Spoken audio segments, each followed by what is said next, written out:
Our topic today is fundamentals for fixing the future of Nigeria.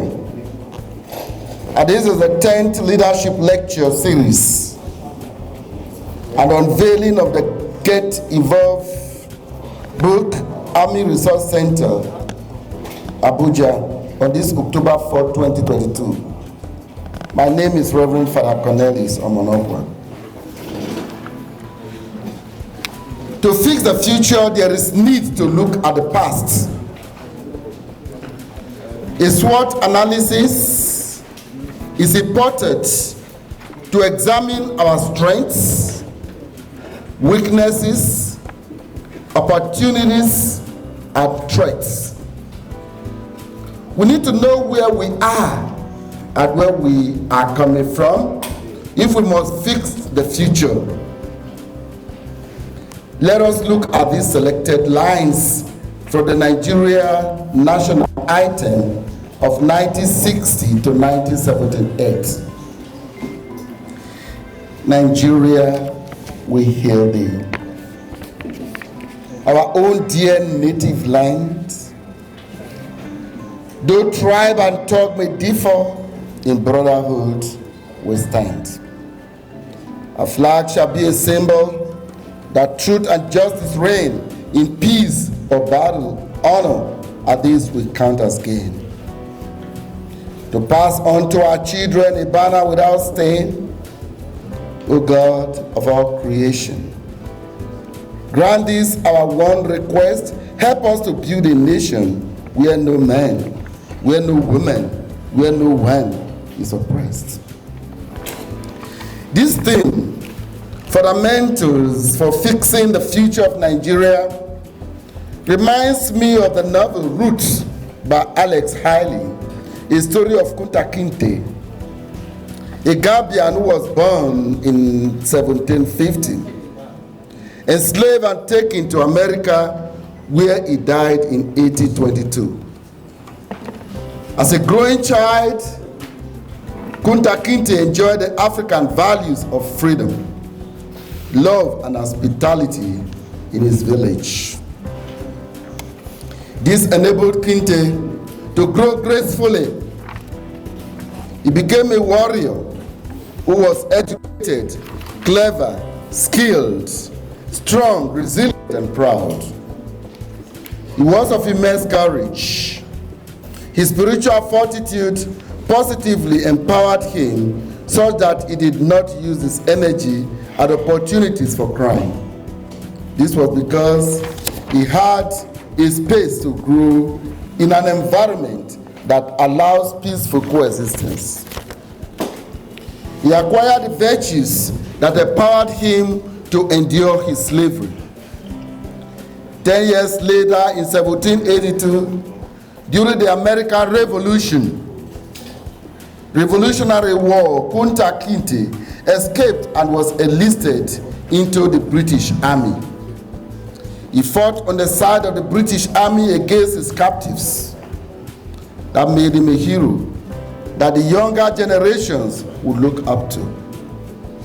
Several generations after Kunta Kinte, Alex Haley, one of his descendants, grew up hearing stories from his grandmother about his family history and the generation of an ancestor, Kunta Kinte.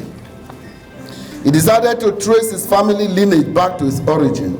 This adventure took Alex Haley to Gambia to search for his roots.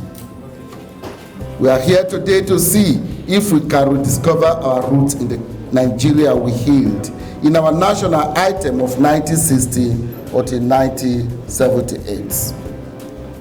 When we were called upon to arise and obey as compatriots to serve our nation with love, strength, and faith, so that the labor of our heroes past shall never be in vain. Till now we are called upon to serve with heart and mind one nation bound in freedom, peace, and unity. We are here today to discover and discuss how we can fix the future of Nigeria. This huge task can be made easy if we accept that justice, peace, and development are basic fundamentals. These fundamentals are clarion calls for freedom and self-determination. In Nigeria, some people have used religion and ethnicity to satisfy their greed because wealth is power in Nigeria. While some religious leaders worship money bags and confer knighthood on people with illicit wealth, some traditional rulers confer chieftaincy titles on people of questionable characters. The world calls them knight, while God remove decay and they simply become night. That is darkness. The world calls them chiefs, but God called them thief. Fixing the future of Nigeria would mean a renewed courage to give honor to whom honor is due. In other words, proficiency, merit, and efficiency must be respected. Honor must be conferred on those with integrity as it was done by our traditional ancestors and spiritual saints. This is imperative because the values of honesty and transparency have been swallowed by greed for illicit wealth. The avaricious people trample on the dignity of the human person. Even in the religious palace, many do not think of eschatology, that is, life, death, judgment, heaven, or hell, like I demonstrated to you here. So people live as if this world is our eternal home. How do we fix a nation where selfish interest supersedes the common good? How do we fix a nation in the face of injustice? How do we fix a nation where corruption and indiscipline has become the modus operandi and modus vivendi? That is the mode of action and the law of action. In every uncivilized behavior, you hear Nigerians say, "Don't mind him, he's a Nigerian." As if Nigeria is a city for irresponsible people. As if Nigeria is a jungle for lawless people. How do we sustain the labor of our heroes? We need education to conquer the ignorance that has been of our national tragedy. Chapter 2 of the 1999 Constitution as amended promise equal and adequate education opportunities at all levels, to promote science and technology, and to eradicate illiteracy. By working towards a free, compulsory, and universal primary education, free secondary education, free university education. One of the most significant provisions of the Act is contained in Section 15, which shall be afforded the right to free, compulsory, and universal basic education, and that it is the duty of the government to provide same. If this constitutional policy is taken seriously, then the frequent industrial actions of the academic staff is a national embarrassment that calls for educational state of emergency. Recall that this agreement that is still legally was signed in 2009. We cannot sincerely hate Nigeria in the face of injustice and all forms of slavery. We can trace the root cause of terrorism in Nigeria today to ignorance that killed the capacity in the child to refuse to be manipulated by the political class. To what extent can we blame the bandits, kidnappers, and terrorists who could be victims of parental irresponsibility and failure of the society to provide them love, care, education, and child protection? We are here to talk about how to fix the future of Nigeria because things have fallen apart. Security has eluded Nigeria because there can be no peace without justice. The root of our present calamities and challenges is lack of consideration for the other. The greed of the few is the poverty of the multitude. Nigeria is suffering because a few greedy rulers have stolen the future of the younger generation. The quest for quick illicit wealth has led to a drastic change of our traditional values.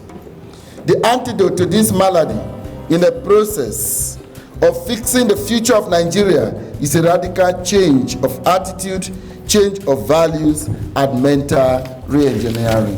Why has the guns refused to be silent? Why is insecurity still looming large in the face of military operations? The gun cannot kill an ideology. It appears that we are dealing with the symptoms rather than the root of the ailment. We need a proper diagnosis to enable a correct prescription to the national malady. Perhaps this could be a step towards fixing the future of Nigeria. What we have is terrorism, or what we have as terrorism in Nigeria today could be the maturation of wrong ideas that were planted in the child. What do you expect from a child who was brainwashed and indoctrinated from birth? What do you expect from a child who never experienced parental care and love? What do you expect from a child who lacks home training? What do you expect from children of absentee parents who started caring for themselves at a very tender age? What do you expect from a child who was denied education? What do you expect from a young graduate who is denied job opportunity? What do you expect from a youth who has been given guns for political thuggery and dumped the election?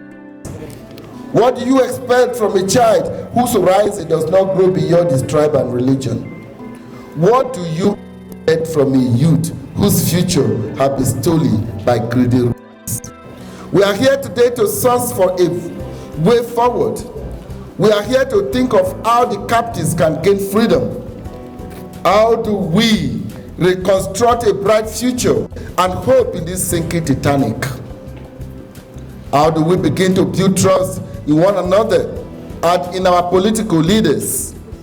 What miracle do we need to be convinced that INEC can be trusted to conduct free? We need radical emancipation from mental slavery. Whoever spoiled or neglected a child did not know that a day would come when the neglected child would operate an armored personnel carrier and AK-47. I wish that those who neglected and abused the child knew that the child would turn against the society and humanity in the future. An idea is a product of mental activity. Nothing is more dangerous than a bad idea. An idea is the content of the conscious mind. Some terrorists claim to be killing in the name of Almighty God when their idea has become an act of faith and revelation. They claim that it is God who spoke to them directly to kill in His name. One of the simple and authentic ways to kill an erroneous idea is to use a weapon fashioned from a more reasonable idea. A reasonable idea does not contradict as respect for human life. Even if the soldiers succeed in killing all the terrorists in the world, the people would only be on vacation if the wrong idea is not corrected through education. Leadership matters. This is religious, traditional, and political leaders must resolutely reflect how we can change the existing narrative to allow peace to reign in our nation. Our leaders must resolve to be committed to justice, development, and peace. Another fundamental for fixing the future of Nigeria is to reconstruct the security apparatus of Nigeria. Nigeria has the strongest army in Africa. Nigeria army can withstand any external invasion. This explains the shock of many Nigerians when on September 26, 2018, Guardian Online reported that President Muhammadu Buhari, in a statement signed by a special advisor on media and publicity, Femi Adesina, said, "The terrorist insurgency we face particularly in the Sahel and in the Lake Chad Basin, are partly fueled by local factors and dynamics, but now increasingly by the international jihad movement. Runaway fighters from Iraq and Syria had arms for the disintegration of Libya. This report is credited to the New York Global Audience during the opening of the general debate of the 73rd session of the United Nations General Assembly. The Nigerian president called on the international community to strengthen the resolve to combat ethnic and religious cleansing everywhere. This executive narrative points to the need of the fundamental of the security agencies. Many people would love to know how the runaway fighters from Iraq, Syria, and Libya entered Nigeria with heavy weapons. This narrative could raise more questions on the porous of the borders in Nigeria.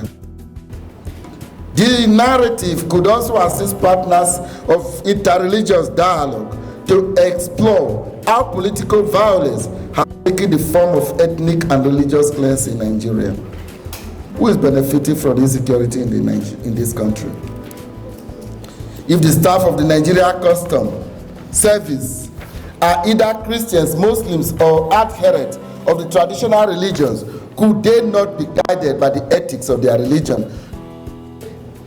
Their work as a divine call to serve the nation as Nigerians? Could the common good not take priority over their selfish duties?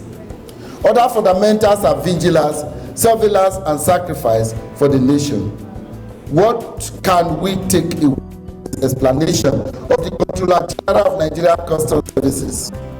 On November 29, 2016, the nation's newspaper online reported that Controller General of the Nigeria Customs Services, Colonel Ahmed Ali, retired, explained that the nation's borders are porous because of their interconnectivity with the adjoining nations. If the narrative of the Controller General affirms that of the President, the narrative of the ethno-religious accusations, whenever there is an attack, would need further investigation to fish out the real criminals who are enemies of Nigeria. Let us examine the psychological and anthropological reputation of Nigerians as important fundamentals in this dispensation. What is the attitude of an average Nigerian who is struggling to have ordinary food on the table? Why is it so easy for the external invaders to recruit some youth into their terrorist organizations?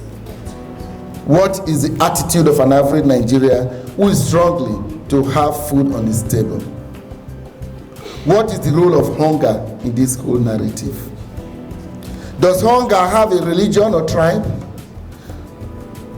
Some no longer care where food comes from. All they want is to eat, even if the food comes from the devil, since the government cannot provide the basic needs for the citizens. It appears that the nation has killed the dream and the ambition of the youth. While some girls use their bodies to earn a living, the boys use their muscles in the form of crime. To keep body and soul, the poor sell their vote to keep the greedy politicians in power. Yet Nigerians are distracted and misled with ethno-religious narratives. Another fundamental is to engage the Nigerian youth. According to the National Baseline Youth Survey 2012, the population of youth between the ages of 15 and 35 in Nigeria was estimated to be 64 million, where female were 51.6% and male were 48.4%. China, that has a higher number of youth, was able to harness and positively engage their youth by creating labor and employment for them. This led to their economic boom, and today, Nigeria is borrowing money from China, a world's poorer nation. Nigeria must arise and provide quality education for the youth, provide employment for them, and give adequate incentives to the security agencies to change the present narrative and fix the future Nigeria. These and many others are the fundamentals needed to fix a future Nigeria of our dreams. May God grant success to the work of our hands. Thanks for listening.